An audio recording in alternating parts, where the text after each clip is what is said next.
Il était une fois, dans un petit village où le soleil semblait toujours briller, vivaient deux adolescents, Lucie, une jeune fille espiègle avec des cheveux couleur caramel, et Simon, un garçon un peu timide mais toujours prêt pour l'aventure. Ces deux-là partageaient une passion commune, découvrir l'inconnu. Ils avaient entendu des rumeurs à propos d'une forêt enchantée, située juste au-delà des collines, où des choses étranges et merveilleuses se produisaient. Un samedi matin, profitant de l'absence de leurs parents partis faire des courses, Lucie et Simon décidèrent de partir en exploration. « Qu'est-ce qu'on attend » s'exclama Lucie, impatiente de vivre cette nouvelle aventure. Armés d'un vieux sac à dos, d'une lampe de poche pour les endroits sombres, et surtout de leur courage, ils se dirigèrent vers la fameuse forêt. En entrant dans la forêt, une brise douce les accueillit, transportant avec elle une odeur de pin frais mélangée à une note de magie indéfinissable.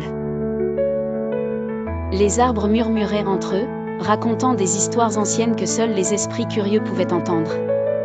Lucie, émerveillée, tirait Simon par la main. « Regarde, même les feuilles semblent scintiller. » En s'enfonçant un peu plus dans la forêt, ils tombèrent sur une clairière baignée d'un étrange éclat doré.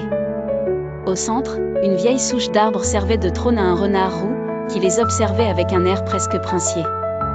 « Bienvenue, mes jeunes amis, dit le renard d'une voix suave, provoquant un hoquet de surprise chez Simon. Lucie, pourtant habituée à ces bizarreries, s'approcha plutôt curieusement. « Vous parlez » demanda-t-elle un peu bêtement.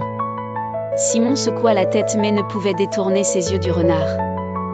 « Ici, commune est l'étrangeté, répondit le renard avec un sourire en coin. Si vous cherchez suffisamment fort, tout ici a une histoire à vous raconter. » Décidant de jouer le jeu, les deux adolescents se mirent à poser toutes sortes de questions au renard, qui leur conta la légende d'un trésor caché dans la forêt, dissimulé sous le plus vieil arbre, gardé par une famille d'écureuils qui ne connaissait que le langage des bêlements. Enthousiasmés à l'idée de trouver un trésor, Lucie et Simon partirent en quête, sous l'œil attentif et amusé du renard.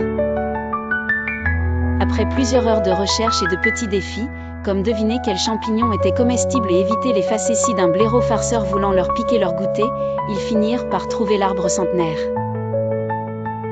Là, ils tombèrent sur une famille d'écureuils, tous vêtus de petits manteaux faits de feuilles. Lucie, inspirée, lança un « béaille » hésitant. Simon ne put s'empêcher de rire, mais ce bêlement apparemment ridicule fit sursauter les écureuils, qui, en un concert de bruits nerveux, leur indiquèrent la cachette du fameux trésor.